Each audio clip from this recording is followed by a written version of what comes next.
नमस्कार दोस्तों, मैं शरद तायडे महाराणा प्रताप विद्यालय भुसावल आप सभी का इस ऑनलाइन वीडियो में हार्दिक स्वागत करता हूँ। दोस्तों, आज हम इयत्ता 10वीं विषय हिंदी का व्याकरण विभाग की शुरुआत करने वाले हैं। दोस्तों, जो भाषा हम सब बोलते हैं वह भाषा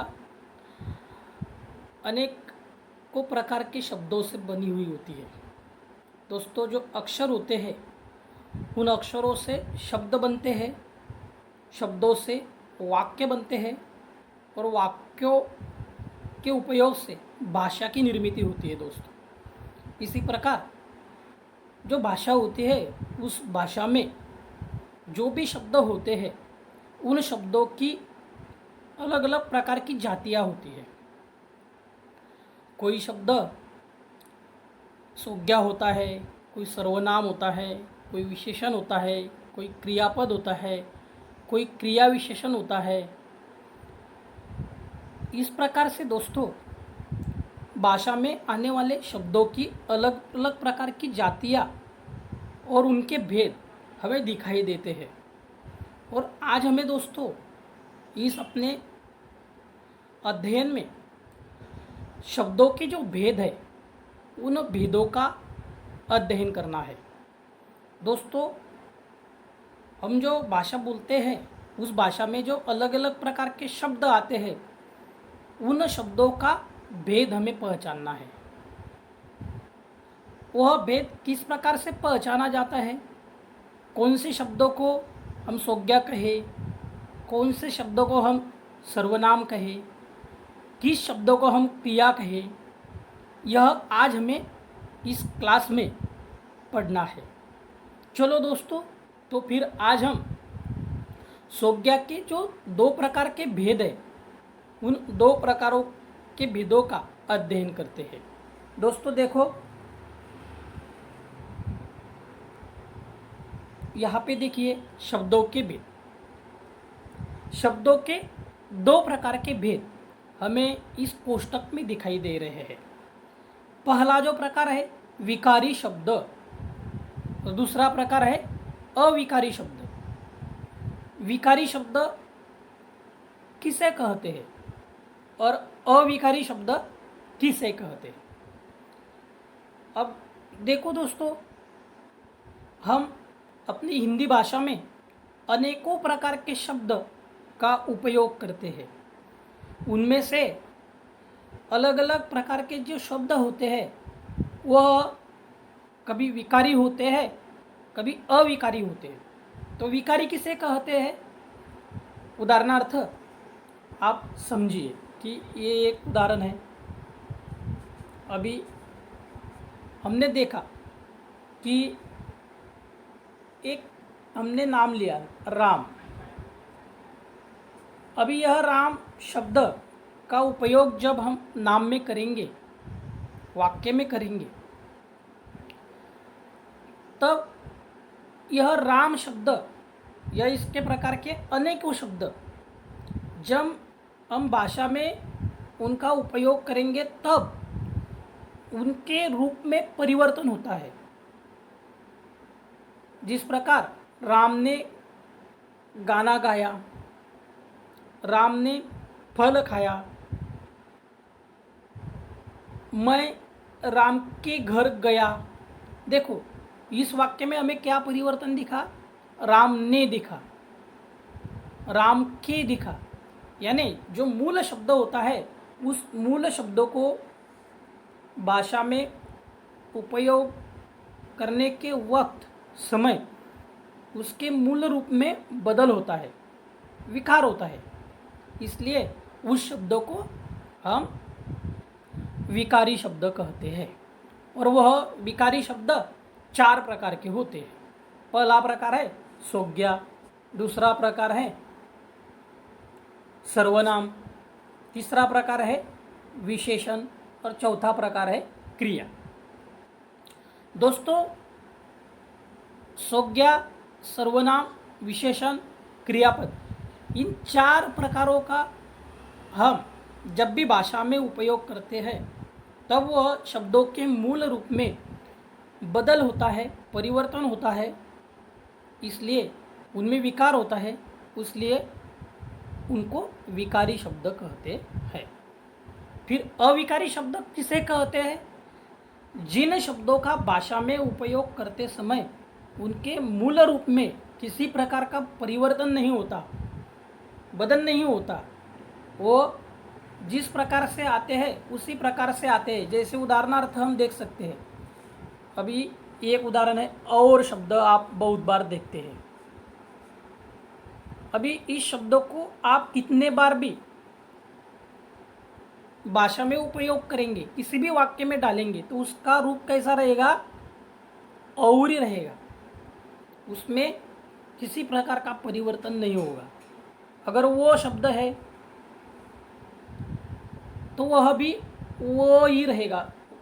इसका उदाहरण ऐसा है, मैं गाँव गया और वापिस आया, और इस शब्द में किसी प्रकार का बदल नहीं हुआ, विकार नहीं हुआ, इसलिए इस प्रकार के शब्दों का भेद अविकारी शब्दों में किया जाता है। दोस्तों, अभी आप सभी को दो बात समझ में आई होगी कि शब्दों के दो भेद होते हैं, एक विकारी शब्द, दूसरा अविकारी शब्द। दोस्तों, आज हम विकारी शब्दों में का जो पहला प्रकार है, विकारी शब्दों के 4 प्रकार है और अविकारी शब्दों की भी 4 प्रकार है। उनमें से आज हम विकारी शब्द का जो पहला प्रकार है संज्ञा, उसका अध्ययन करेंगे। चलो दोस्तों, अभी हम संज्ञा किसे कहते हैं यह समझते हैं। आगे देखिए, संज्ञा किसे कहते हैं। देखो दोस्तों, यहाँ संज्ञा की एक व्याख्या दी है। संज्ञा किसे कहते हैं? संज्ञा यानी मराठी भाषा में उसे नाम कहते हैं, यानी किसी भी व्यक्ति, स्थल, उसके गुण को हम अलग अलग प्रकार के नाम देते हैं। हम किसी को भी पुकारना होता है, हमें किसी को पुकारना होता है, किसी वस्तु को हमारे पास हमें लेना होता है, तब हम उस वस्तु को किसी नाम से पुकारते हैं, और उस वस्तु को जो नाम दिया जाता है उसे संज्ञा कहते हैं। संज्ञा की आप व्याख्या देखिए। जिस शब्द में किसी व्यक्ति, देखो दोस्तों, यहाँ पे एक बहुत ही अच्छा एक बदल दिया गया है, आप वो समझ सकते हैं।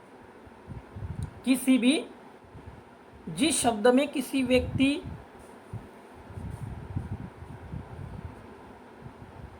जिस शब्द में किसी व्यक्ति, वस्तु, स्थान, गुण, भाव आदि के नाम का ज्ञान होता है उसे संज्ञा कहते हैं।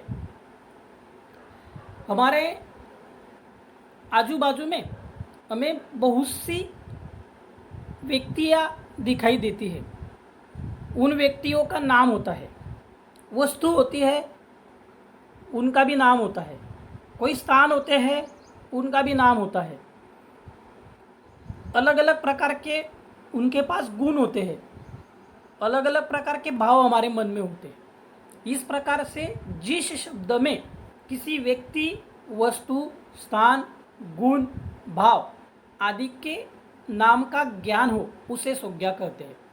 उदाहरणार्थ देखिए, जैसे भारत, यह एक देश का नाम है। गाय, यह प्राणी का नाम है। गोवा, यह एक राज्य का नाम है। उपहार, यह एक नाम है। और हम हमारे भूसावल का नाम देख सकते हैं, भूसावल, यह भी एक नाम है, एक स्थान का नाम है। व्यक्ति का नाम, आपका खुद का ही नाम आप देखिए कि आपका जो नाम है वह एक व्यक्ति का नाम है। आपके आजू बाजू में भी वस्तुएं पड़े हैं, उनके भी नाम है। अपने जहाँ हमको जाना आना होता है उन स्थानों का नाम होता है। अलग अलग प्रकार के गुण होते हैं और अलग अलग प्रकार के भाव हमारे मन में होते हैं। इस प्रकार से दोस्तों संज्ञा किसे कहते हैं? जिस शब्द में किसी व्यक्ति, वस्तु, स्थान, गुण, भाव आदि के नाम का ज्ञान होता है उसे संज्ञा कहते हैं। दोस्तों इसी नामों के ऊपर संज्ञा के 5 प्रकार पड़ते हैं। 5 प्रकार कौन से 5 प्रकार है? देखिए, जातिवाचक, व्यक्तिवाचक, भाववाचक, द्रव्यवाचक, समूहवाचक। हम अगर किसी को पुकारते हैं, किसी को नाम देते हैं, किसी को किसी नाम से अगर पुकारते हैं तो वह कभी किसी जाति का नाम होता है, कभी किसी व्यक्ति का होता है, कभी किसी भाव का होता है, कभी किसी द्रव का होता है, कभी किसी समूह का होता है। अभी जाति यानी दोस्तों देखिए, हमें यह जातिवाचक संज्ञा का जो भेद है वह हमें आज देखना है। पहला जो भेद है व्यक्तिवाचक संज्ञा। व्यक्तिवाचक संज्ञा में किसी विशेष प्राणी, स्थान या वस्तु के नाम को जातिवाचक संज्ञा कहते हैं, व्यक्तिवाचक संज्ञा कहते हैं। यानी किसी भी प्राणी को, स्थान को, वस्तु को जो नाम दिया जाता है उसे व्यक्तिवाचक संज्ञा कहते हैं। यानी लक्ष्मी एक व्यक्ति का, एक स्त्री का नाम है, दिल्ली एक स्थान का नाम है, मुंबई एक स्थान का नाम है, उमा एक व्यक्ति का नाम है, विवेकानंद एक व्यक्ति का नाम है, और ये पेन, कलम यह एक वस्तु का। दोस्तों दूसरा जो नाम है संज्ञा का, जातिवाचक संज्ञा, जो संज्ञा किसी प्राणी, स्थान, वस्तु की पूरी जात का बोध कराता है उसे जातिवाचक संज्ञा कहते हैं। जैसे देश, हार, भिक्षु, साथी, नदी, पुस्तक, यानी यह एक जाति का हमें बोध कराते हैं। देखो दोस्तों, देश यानी अनेक प्रकार के देश होते हैं, भारत है, अमेरिका है, चीन है, और इन सब को क्या कहते हैं? देश कहते हैं। यानी इन सब की एक जाति का यह बोध कराते हैं। हार, अलग अलग प्रकार के हार होते हैं और अलग अलग फूलों के हार होते हैं। दोस्तों उन अलग अलग फूलों से बने हुए हर एक को क्या कहते हैं? हार कहते हैं। भिक्षु, अलग अलग प्रकार के भिक्षु होते हैं, कोई स्त्री होता है, कोई पुरुष होता है, अलग अलग जाति के होते हैं। और वो जो भिक्षु, उनके लिए एक समूह के लिए, एक जाति के लिए क्या नाम रखा है? भिक्षु। साथी, अलग अलग प्रकार के, नदी, तापी नदी है, गंगा नदी है, यमुना नदी है, यह विशेष नाम है। और उन विशेष नामों का समूह को जो नाम देते हैं उसे क्या कहते हैं? जातिवाचक नाम। आगे देखो दोस्तों, तीसरा जो नाम है संज्ञा है भाववाचक संज्ञा। किसी भाव, गुण, अवस्था या दशा को बोध कराने वाले शब्दों को भाववाचक संज्ञा कहते हैं। यानी महंगाई, दया, अभिमान, साहस, बचपन, अच्छाई आदि अलग अलग प्रकार की भावनाओं को हम जो नाम देते हैं उसे भाववाचक संज्ञा कहते हैं। द्रव्यवाचक संज्ञा देखिए चौथा, जिस संज्ञा शब्द से किसी धातु, द्रव्य या पदार्थ का बोध होता है उसे द्रव्यवाचक संज्ञा कहते हैं। जैसे कि घी, तेल, दूध, पदार्थ, सोना, गेहूँ, चारा, यह पदार्थ या किसी धातु को या किसी द्रव्य को जो नाम देते हैं उसे द्रव्यवाचक संज्ञा कहते हैं। इस प्रकार दोस्तों पांचवा जो नाम है वह है समूहवाचक संज्ञा। यहाँ पे इस समूहवाचक संज्ञा में जो संज्ञा शब्द के किसी समूह या समुदाय का बोध कराते हैं उन्हें समुदाय यानी समूहवाचक संज्ञा कहते हैं। जैसे झुंड, गुच्छा, दल, भीड़। यह झुंड क्या होता है? समुदाय होता है। गुच्छ, फूलों का गुच्छ, गुच्छ क्या है? समुदायवाचक है। दल, दल यानी अलग अलग प्रकार के दल, उसे भी समूहवाचक संज्ञा कहते हैं। भीड़, उसे भी समूहवाचक संज्ञा कहते हैं। इस प्रकार दोस्तों आज संज्ञा के इस 5 प्रकारों का अध्ययन करने के बाद आगे का जो प्रकार है विकारी शब्दों का, वह दूसरा प्रकार है सर्वनाम।